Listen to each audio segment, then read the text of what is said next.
I know many people, too many, who think, say, and act accordingly to what for them is the pursuit of true happiness.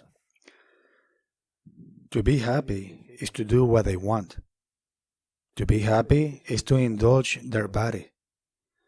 To be happy is to change partners like changing shirts.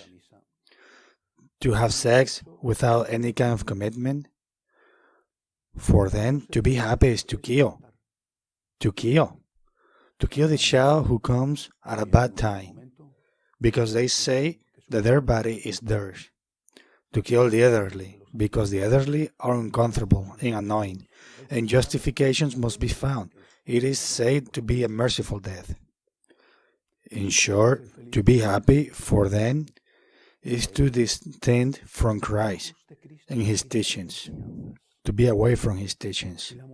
And Catholic morality has become the main target to be destroyed.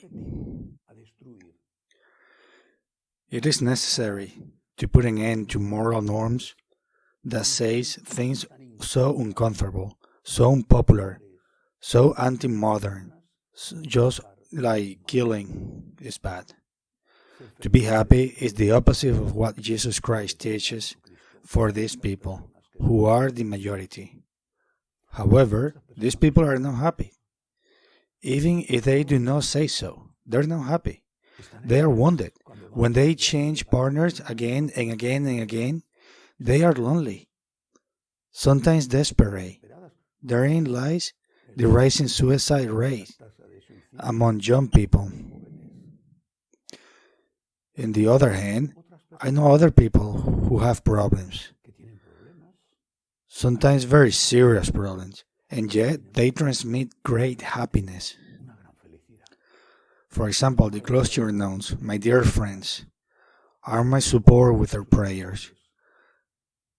They live in great poverty. They're enclosed in a cloister, behind bars, but when you talk to them, you realize that they are extraordinarily happy. They have nothing of what the world considers necessary to be happy. They are much happier than the vast majority. Sick people, old people, families who accept their children and take care of them and make sacrifices, they are very happy. They're happy. Why? Because they have Christ. If we accept, opposing to what the world thinks,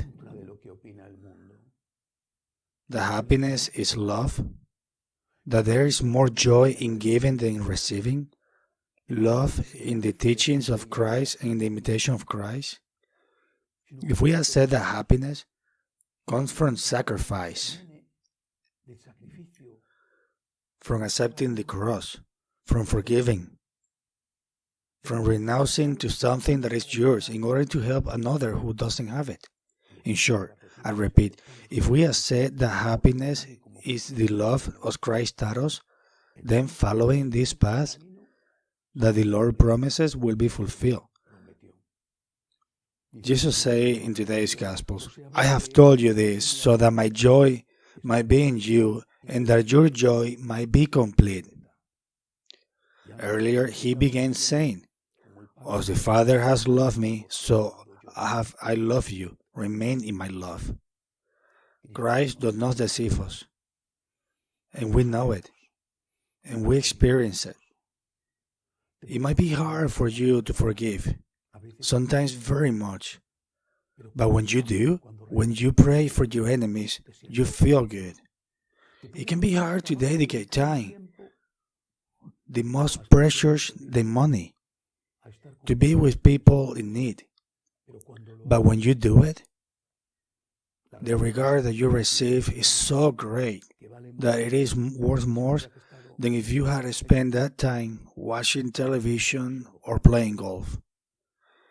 It might be hard for you to be generous with your charity, but when you give that charity, when you see that someone has been able to eat or buy medicines or solve a problem or evangelize with it, the joy you feel is much greater than if you had spent it buying something else. being with Christ, united to Christ, with our acts, with the Spirit, is the source of happiness. We know this. The others tell us otherwise, but where is their happiness? In the continuous increase of divorce? In the unstoppable increase of abortions? In the killings of innocents to be sold?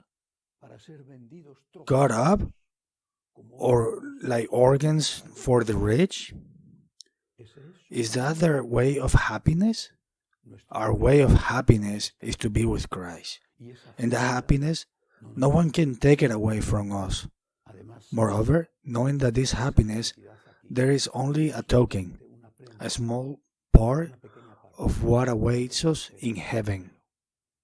Amen.